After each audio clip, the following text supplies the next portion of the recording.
Here we go.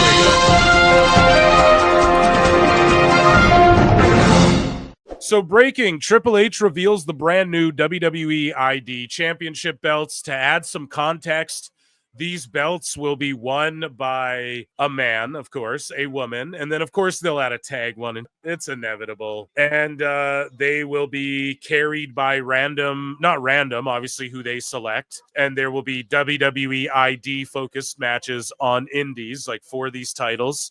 And they're going to have a tournament across multiple indies. And whoever wins this belt can then go and defend this belt on different indie shows. Now you have a bunch of sicko crybabies being like, it's going to ruin the indies. Why? Because the indies defy wrestling, can go, we're having a WWE ID Championship match on our show tonight. And then WWE retweets it and like that. Like, what? How is that a bad thing? That's so good for all of wrestling. And then it helps WWE get their branding out there, but it is elevating everything else. If there's a WWE ID match, it'll sell more tickets for these guys. People are going to sell more merch. They're not sitting in there telling people who to book, whatever. They're going to book the indie match itself, the ID title match rather itself, even though it's on an indie. Like, yeah, they'll probably say, well, they're not going to book it, but they're going to be like, this is who's winning it, and here's the guys we want to fight for it. So I guess that's booking to a degree, right? But as far as like laying the matches out and they'll let people do their thing. I'm certain of it. And this is just good for the business as far as like getting more eyeballs on people. Again, look at how the wrestlers react, not how the marks react. Kylie Ray, all the wrestlers are like, I can't wait. I'm gunning for that. Da-da-da-da. So the belts, they look this new era of titles, it's not really my cup of tea, you know? I'm not really into the look of these titles. But it is what it is, man. I think one day people are going to realize like what's old is new as far as like the cleanest belt. If you look right over Triple H's right shoulder, if you're watching on screen, it's on our left, but above his right shoulder, the undisputed title. That's like the cleanest belt, that one in the world heavyweight. So I think belts are going to go back to looking a little more like that down the line. But as of right now, these side plate things are easy for WWE to make, put side plates on, make toys, give to football teams. It looks the same. It's branded. You like understand the branding. Makes sense. And when those indie wrestlers pull up with their belts with the side plates on them, they're going to just be feeling so good. Their stock's going to go up. It's awesome. I love it. And yes, people are like, oh, there's too many belts as well. I mean, I guess so. The speed belts only defended on Twitter. These belts are only defended on the indies. NXT belts are only on NXT. And then the main roster belts, you guys know how I feel about that. Merge them all and have the champions go across both shows, other than the US and IC that stay brand exclusive. Or you just have them all super brand exclusive. Like, stop letting people float around. You guys know how I feel about that. One of my biggest WWE criticisms. Moving along. Michael Cole. We have a bunch of Michael Cole quotes of him just cooking on the Logan Paul pod. Okay. So Michael Cole on why he believes he lasted so long in WWE. So Michael Cole says, I think there were two things. JR was obviously the man. I still think the greatest ever. I think Vince understood JR was getting older and he needed to bring in somebody younger. JR had to come to WWE already, a wrestling guy. And I think me being a new and fresh and not a wrestling guy, Vince was able to mold me how he wanted me to be an announcer. Yeah, let me mold you. Cole, get on the ground and bark like a dog.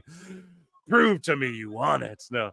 And he stuck with it. Even when I sucked in the beginning and the fans hated me, Vince stuck with me. It's amazing that I've lasted in this company this long because Vince, there were certain things that would set the man off and he would just go, okay, you're done, fired. But he stuck with me. He's a Vince guy, pal. No. Moving along here. Yeah, so the first ID champions will be determined in a tournament across the top indie wrestling promotions. Michael Cole on JD McDonough's terrifying WWE Raw bump. He says, I thought he was dead in Minecraft. I really did. He came off that ring and he hit the deck so hard, it moved our desk back. I seriously thought he was RIP'd. Come to find out later he didn't even really hit his head. He had broken his ribs and punctured a lung. And he went and finished the match another 10 minutes. Wild, bro. It's that big-ass head, I'm telling you. So this made TMZ slow news day, but Liv Morgan gives fan middle finger for shouting I love you during WWE Raw. So making mainstream news, bruv. Ricky Saints. So we covered this before. Again, if you weren't here earlier for my NXT review, listen.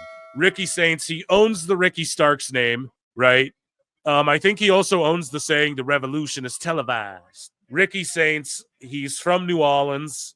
The Saints is their team, the New Orleans Saints, and he wanted to rep it. There's already Zoe Stark. He might as well have his own identity. That's all it is. It just makes a lot of sense. And why don't other people change their names? Well, there's no other Ethan or Paige in WWE right now. So that's why that name works. Yeah, Braun Breaker, that was Vince. You know, even Lexus King, I'm pretty sure that was Vince. Go back. Lexus was in the system. Like, he already had left and was at the PC for a while. So I think that was like, I'm not saying Vince's idea, but that was more in that era where they were still doing that.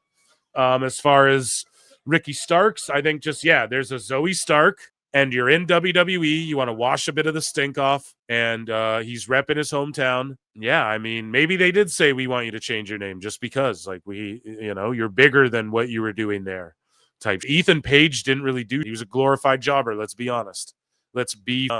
So, yeah, anyways, and I like Ethan Page, but in AEW, he wasn't being used correctly, and Ricky Starks killed it on NXT. I mean, yeah, do I like the name, or do I prefer the name? No, in a perfect world, it would just be Ricky Starks. For whatever reason it's not, who gives a shit? It's all good. Ricky Saints. Rolls right off the tongue. It's no different. The Vince Russo, above here, talking about, I don't know, I think he's just ranting about how the WWE product is bad, bro. The ratings, there's less house shows, bro. It's a terrible show. And then, yeah, I quote, or what did he say too? He's like, ratings and gates and attendances and sales don't matter. And then I quote tweeted this. And here's the thing. I have friends who are like friends with Russo. So I don't mean to be that guy. Like, I'm not trying, but Russo's such a sometimes where it's like, bro, you just got to call him out on this. So I quote tweeted this and I was like, okay. And I don't actually think this, but I was like, The Rock and Stone Cold were trash. Prove me wrong without stating attendances and viewership and ratings and all that. Now, I don't actually believe The Rock and Stone Cold were trash. I'm just saying, you're saying WWE's trash. Well, we can point to how it's not in the ways it isn't, right? We can quantify these things. Now, if you want to talk subjective taste, okay, Vince, that's your opinion. But he's trying to say, like, no, none of that matters, bro. I'm the savior of wrestling. The reason he still does this is because he wants WWE to hire him to write again. So he can just be like, see, what I do is working, bro. I can fix everything. He still is grifting, thinking like he can convince people there's a problem right now when there's not. But anyways, Vince here is just saying a bunch of, and yeah, my quote tweet sums it up perfectly. Anyone, try and explain to me how Rock and Austin weren't trash without using numbers, you know? You have to use numbers to flex why Austin was The Rock the best in-ring wrestler ever? No. One of the biggest draws ever, bro. So that's what it breaks down to is charisma. These things that you can't really quantify, of course, right? But then you have things you can quantify it with. So, yeah, it's just silly when Russo continues to do this. And I'm not saying you can't, not like WWE. You can say it's when people can't celebrate a debut on Netflix, the biggest gate in whatever, the biggest attendance in whatever, and people get triggered by this talk. The most disgusting promotional tactic. What are you talking about, man? That's all UFC's business is based on. We sold this much pay-per-views and did this gate, and the biggest gate. We broke the arena record. We hold the top 3 records here. That's what UFC does all the time, bro. It's crazy. But none of these actually watch sports, so they don't know that. I want to break this down for you because so many people don't get it, especially P-Brain Disco Inferno. Because Disco likes to equate, oh, the WWE is doing good business, and that means they must have a good product.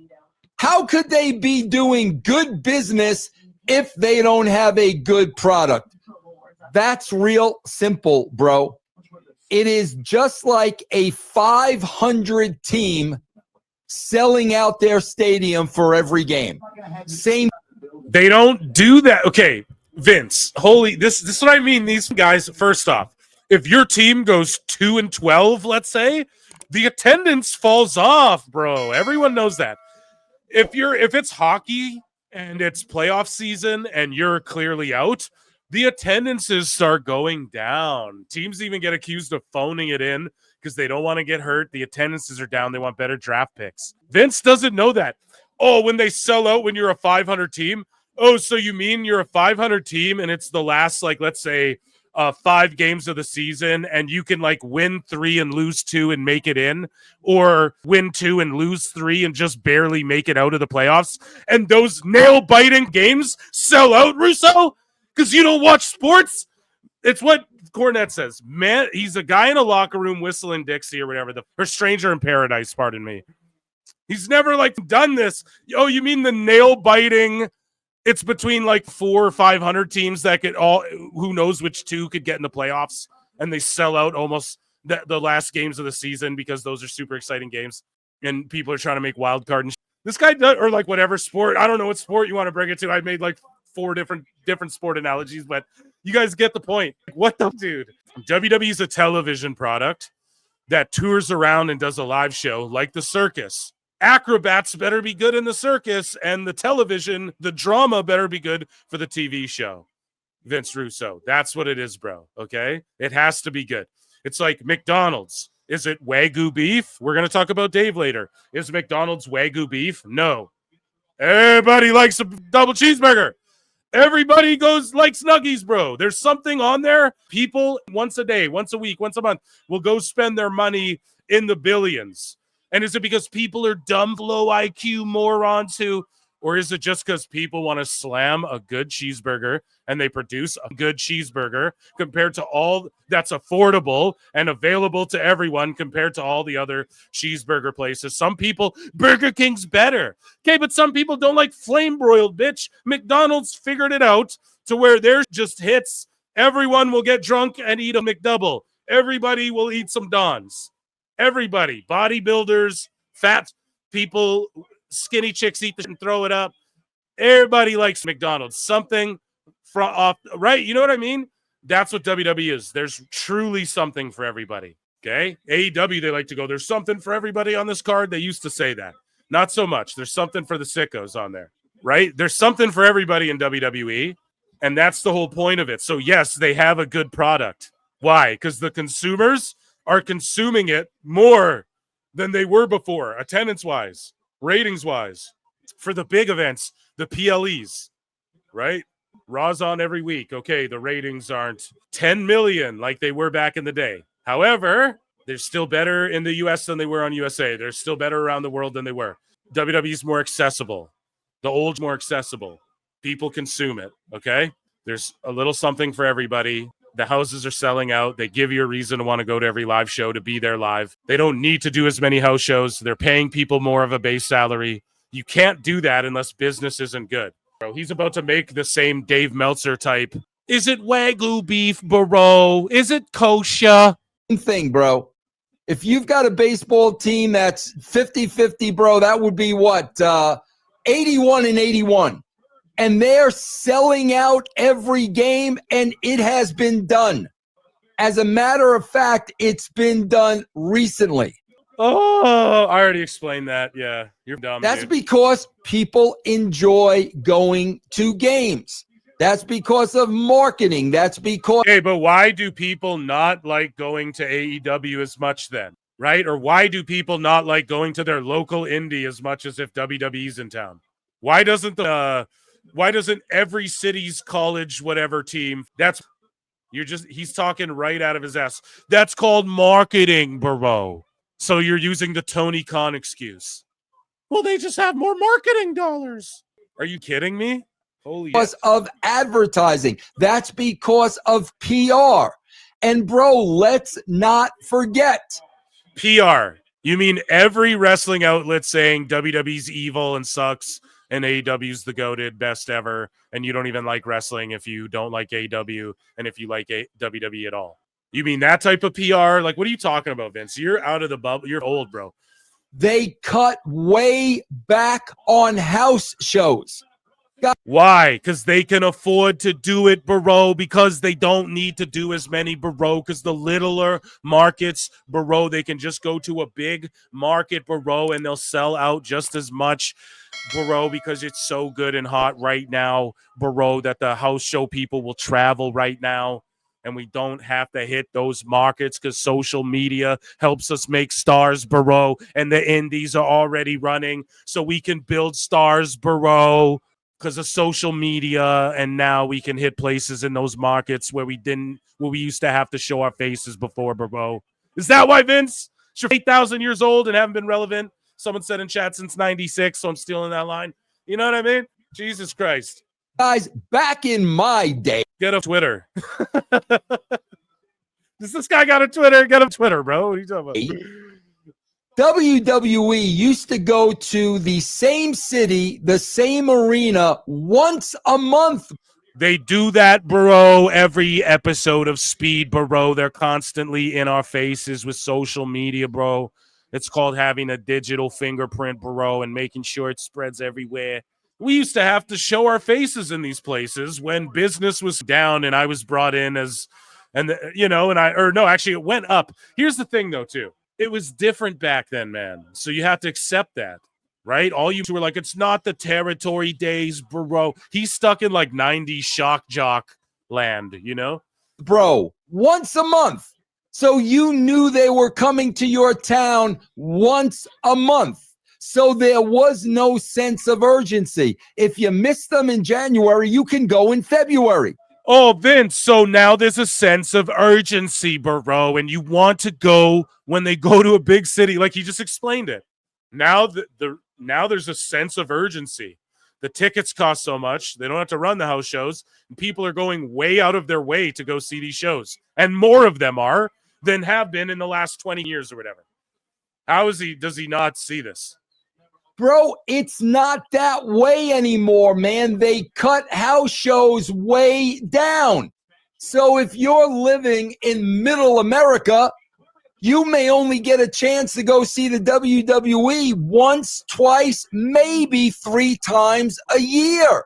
Which sucks, but when a WWE ID match happens, bro, then there you go. Like, yeah, it sucks. It does suck. I agree. If you're in the butt nowhere, it definitely sucks. Here's the thing. It just means that all he's doing is explaining why they're so hot. That's all he's explaining. They don't have to go there. That sucks. But the fact they don't have to do it just proves that they're just so good because people will travel now. The houses are bigger. Now, again, Russo. The demand is there to where, I don't know, bro. Bro, you just got to understand this thing. And you think he would, because also in the Attitude Era, the demand was there. But he just didn't know, actually. He didn't really absorb or retain anything. All he did was just try and take credit for everything. So there is much more a sense of... He didn't explain why anything's bad either. So he didn't even say, like, look, these stories, the merch isn't selling. He has nothing to back up what he's saying. He's just like, there's less house shows, bro. And it's like, yeah, less dates for the boys. Isn't that what all the AEW sickos were crying about? Oh, you want people to work more? Okay, well, there you go. Like, it appeases those people too, no? And now house shows are like big deals. They do a big MSG show. It's like a big deal, you know? Urgency to go to the live shows, to go to Raw, to go to SmackDowns, to go to the PPLs. PPLs. He called it a PPL, and he's like, there's no sense of urgency. Is that what he just said? Let's bring that back. Did he say there's no? Hold on. See, there is much more a sense of urgency. Oh, there's much more of a sense of urgency to go to these shows. Yeah, exactly. That's what business is. That's yeah, no. Because there are less shows. Does that make sense? Hey, man, we spent like 2 years crafting this Cybertruck. Or like, hey, we made this new Lamborghini for rich guys. There's only a few of these here because it's supply and demand. You want to create the demand as well. It's crazy. How doesn't he understand this? For a limited time only, the McRib. Moose Knuckles like, I got to go buy 35, you know? right now because they're gone in a week. What are you talking about? It's creating a sense of urgency. Oh, the John Cena Happy Meal. You get it for this month only. Get people there, right? We're talking about McDonald's a lot because Dave brought that up again, so it's fresh on my mind. Fresh and loving it, right? McCafe. Ba-da-ba-ba-ba. Anybody? Guys, you got to understand, man. I come from a place of logic and sense. That Logic and Sense, that's the name of the video store I worked at, bro, before I got hired by the WW Federation, bro. So if you cut down on shows, there's going to be a sense of urgency to go to the shows on the board. Hey, Vince, playoff games for sports cost more money and are harder to get. Why? Idiot. Super Bowls once a year, not once a month. Why? This guy, what an idiot. Okay, so the North Quarter Couch Crew calls out the Hardy Boys. We already covered that. That's going to happen on NXT. Ricky Saints talks about his WWE name change. He goes, the person doesn't change. Exactly my sentiment. So Ricky Starks is on Busted Open Radio, and he says, it's as close as you're going to get to Starks. I like the name. I know a lot of people. It's going to take time for them to get used to it. I am a product of New Orleans, first and foremost, and I want to pay respect to that as well. I think this is the best of both worlds, and that means a lot to me. The person doesn't change. I'm still that guy.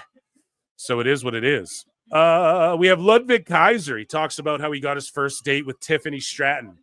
He's like, I was out with a couple of friends. She was there as well.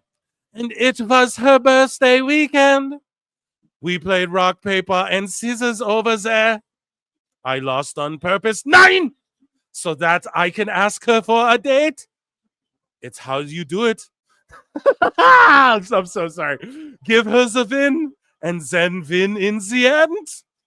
The master plan. Oh, I'm sorry. He is winning, though. So shout out Impaulsive and Logan Paul and Big Mike Fox. And here's Michael Cole telling a story about yelling at Pat McAfee. This is a throwback, but it's cool hearing Michael Cole tell this story. Like, aye, Fräulein. First, we play Spin the Bottle. First, we play a game of Go Fish, and then maybe some sex after. Who knows? Okay, so moving along. Michael Cole says he has 8 years left on his WWE contract. Goddamn. Michael Cole reveals he previously considered stepping away from WWE, but now under the new regime, he feels important to the company. And he says that I was never really able to break out. Vince was very hands-on, and everything had to fit his vision. It was his sandbox. We're allowed to have bigger personalities now. You're seeing the real Michael Cole, the guy who crowd surfs, who gets on tables, who jokes around. That would have never happened under Vince. For the first time in my career, I really felt like I was important to this place. The paycheck was part of it, but the way the new regime treats us, it's night and day. I was considering stepping away, but my wife told me this is your legacy, and she was right. Yeah, shout out Mrs. Cole. So Ricky Starks speaks on why he chose the name Ricky Saints. I think I read it, but let's listen to the man. Shout out Uncle Bully and shout out Busted Open. Tell me why Ricky Saints. Saints in itself is pretty indicative of New Orleans, regardless. If you think of the football team, if you think of the French influence and things of that nature, and I mean it's as close as you're gonna get to Starks. So I like the name. I know a lot of people are gonna be. It's going to take time for them to get used to it. And I respect that they care so deeply about me, that they rebel against the name change. But at the same time, I am a product of New Orleans, and I want to pay respect to that as well. I liked your name, okay? I thought there was equity in your name. I was like, hey, if he keeps the name, great. But I love what you just said about why you wanted the name change. I think your choice of name was really good. And I thank you. I really think, too, that it would have been different if I was named like, Ricky Genevieve or something like that, right? Something completely different. Yeah, something so off. Or if my whole thing was changed. But I think this is the best of both worlds, and it's something that means a lot to me, too. Obviously, I think it's cool to have a piece of home with me. And the person doesn't change. Right. I'm still that guy. Yeah, I'd be curious to know why. Maybe WWE was like, no, you got to change it. But Either way, none of that matters, dude. None of that matters. They probably just see it that way. Like, okay, what do we just call Zoe and take her last name away? Listen, this is your fresh start. This is the way to just wash that off. If you could pick a name, and then, yeah, we're going to have, everyone's already like, oh, we need the Saints row. We need the Saints row at NXT and all that. Maybe they could do that. I don't give a about that. But WWE SmackDown draws its lowest viewership of 2025.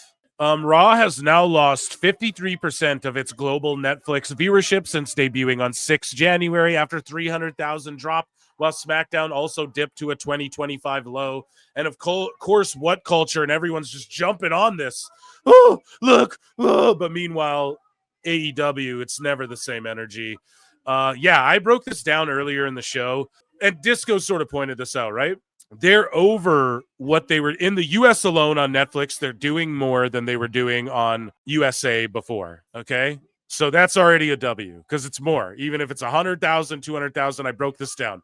Netflix is in the business of they didn't think they were going to get 1 million new subscribers to Netflix. They're trying to train people to watch live. They're trying to garner the retention rates, the minutes watched, the replay minutes watched, the top 10s of the week. That's how this works. That's the future of how all this works. The way Dave does it is stuck in the past. WWE has that audience built in of over 1 million of those people. They could expand it when football and UFC and these other things come onto Netflix. Globally, I think more people are watching it. Also, globally, more countries are about to get more access to it on Netflix. Globally, more people have access to Netflix. NXT and SmackDown as well. Like, I just watched that all on Netflix, bro. I don't watch SmackDown's still on USA or whatever. Again, it's not excuses, but if they start dipping below in the US what they were doing before, or if they just stay steady with their built-in niche audience like we know it is, and when they go where you have a big mainstream spectacle, 1 million extra people tune in, sweet. But they are looking at this as like long-term. Every time I look at Netflix, multiple in Canada, multiple like NXT, SmackDown, Raw, all in the top 10 all the time. There's always some WWE in there. So I'm just not worried about it whatsoever. And I said it too, if we see it, and now I thought I'll take the L here too. I thought they were going to slowly build upon the Netflix, the initial number. I thought they'd dip at first, and then they'd slowly kind of keep, 3 million, 4 million, whatever. WWE, get it together. Streaming is the future. Social media, all that. You guys already know ratings talk is dumb, but that's what Meltzer and them want to make it about. This is the global leader. So there you go. They set the benchmark. They set the ceiling on what it can be and what it can be taken to. We know that there's a bunch of people willing to throw WWE on if something really compelling is going on. Yeah, ultimately, I think if they start going below 1.2s on Netflix in the US alone, got a huge problem. But until that starts happening, they're doing like above. They're doing like 1.7 or 1.8 million in the US. That's like higher overall. It's close to what they did on USA, but it's higher overall. No, like on average, I don't think they were doing that high all the time. SmackDown for sure was like crushing it, but Raw, I think, was like around that, 1.5 million mark. So, and maybe I'm off on that again. Other people know the numbers better than I, but I'll just say this. The minute people go, this is their worst rated show in the United States, including the USA Network or something, since the USA Network okay, then that's a big deal. Unless Netflix is also running something live against Raw, but I just don't think they do that really, unless there's like football and they get all of football and then Raw and football are live at the same time on Netflix. And I'm telling you, that's what they're trying to create. They want to have it where it's like, here, you can watch our live football channel. Here's our live WWE section. You just click on this and can watch what's on demand, whatever. And WWE, again, they're just on the forefront of it. If you listen to this show, I don't know what other people are saying, but WWE, they were groundbreaking for cable TV, and they were groundbreaking for networks, and they were groundbreaking for pay-per-view and PLE and having their own streaming service and streaming services in general.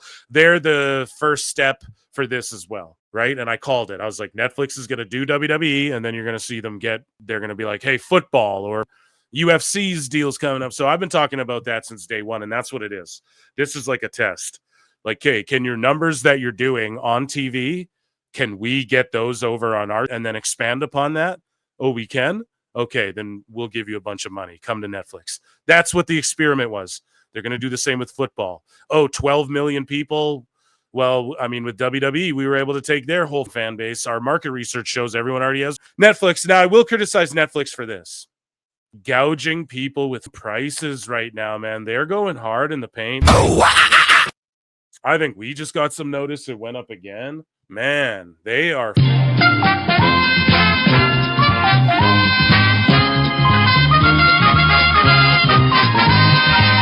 So yeah, we need like Netflix to chill out a bit. Shawn Michaels has allegedly been saying he has one or two matches left in him. So sexy BJ Ray tweeted out, "I'll be one of them." So maybe that's true.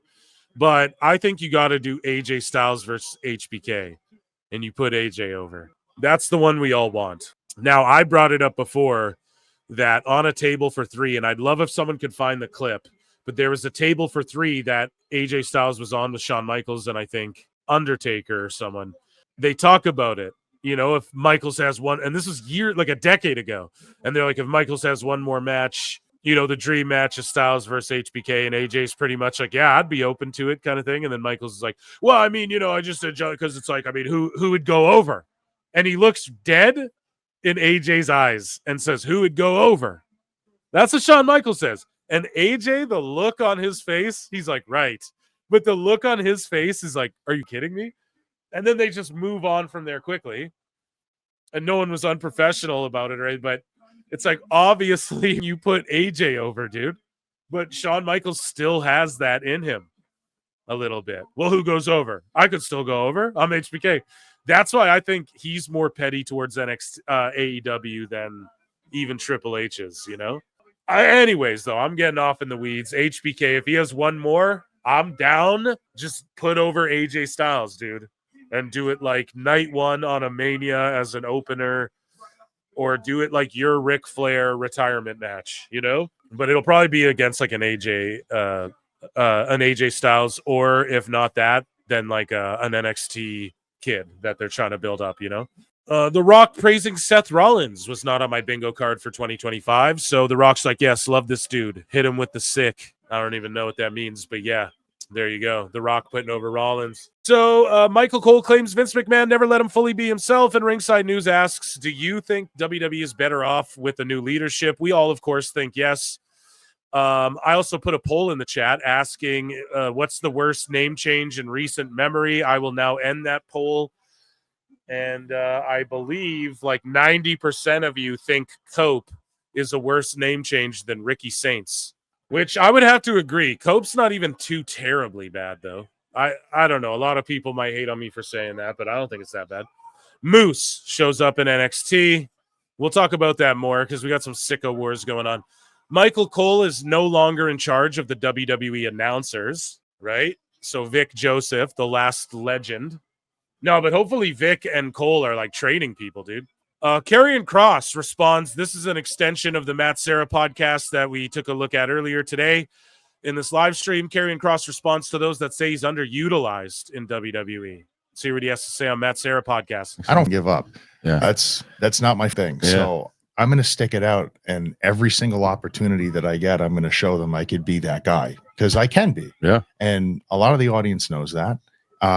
In terms of getting the opportunity to demonstrate that, I stay ready for it. Yeah. I train for it. I eat for it. Like, I don't get complacent whatsoever. Any Monday that comes around, the way I look at it, Monday Night Raw tonight could be that night that changes the direction of your career, but you need to be ready for it. You know what I mean? He's right. Look at Kofi Kingston when Ali got hurt, Kofi Mania. You know, there's examples of that. You just got to make sure you're ready. I mean, you have 6 days at home. You can't just be hanging out on the couch. Like, you need to be ready. Things change very quickly. That's all I want to do when I'm not working. So that's kind of just the way I That's all we want to do, chat, when we're not busting our asses, right? approach it. But in terms of, like, to directly answer your question, I can't. I'm not in control. I'm not in control of that process. You know what I mean? Totally. Yeah. But I'm ready for it. So, and I'd like to think that they know that. I think James the driver knows it. That guy knows it. That dude, it was. Yeah. It couldn't have got bigger when I mentioned your name. That guy got so fucking excited. I want to see you and Braun go at it, man. I would love that. Him and I have wanted to work together for a really long time. Yeah, so his producer's a big mark. He's like, I want to see you and Braun, man. Or the driver, whoever. So Glenn Gilberti says Raw's down 60% in under a month. Checks notes. Raw was up 400% from their previous platform just over a month ago. Apply some common sense here, please. Yeah, so that's what I mean. I think the hundreds of thousands that they're up in average. Is it 400%? No, that's not right. But just overall, whatever, it doesn't matter. They are getting more viewers than USA was in just the USA. And then globally, they're exposed to way more. So speaking of over like Rover, dude, like Joe Hendry's even over with Logan Paul, the most viral. And Hendry's like, who does it better? Oh. I want to let you know that I believe in Joe Hendry. Yes, sir. Say his name, man. This is better than mine. Don't be stealing it. Don't be stealing it. I like it. I really like it. I believe in Joe Hendry. He's like, yeah, don't be stealing it, because Logan just be stealing everyone's. I believe in Logan Paul as well. Yeah, hey, that's too cool. That's too cool. Yeah. All right, you're right. I've got one thing. All right. I want to let you know. Hell yeah, that's good. Amazing that acknowledged Joe Hendry. Yes, sir. Say his name, man. Just acknowledged, bro. I love that. Hendry's over like Rover. And that, ladies and gentlemen, was WWE News. Round of applause for WWE News.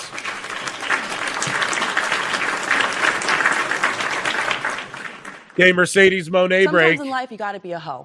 She's like, yes, I'm the Sia. Noah surprises and Noah Damma puppets. Just, oh my God.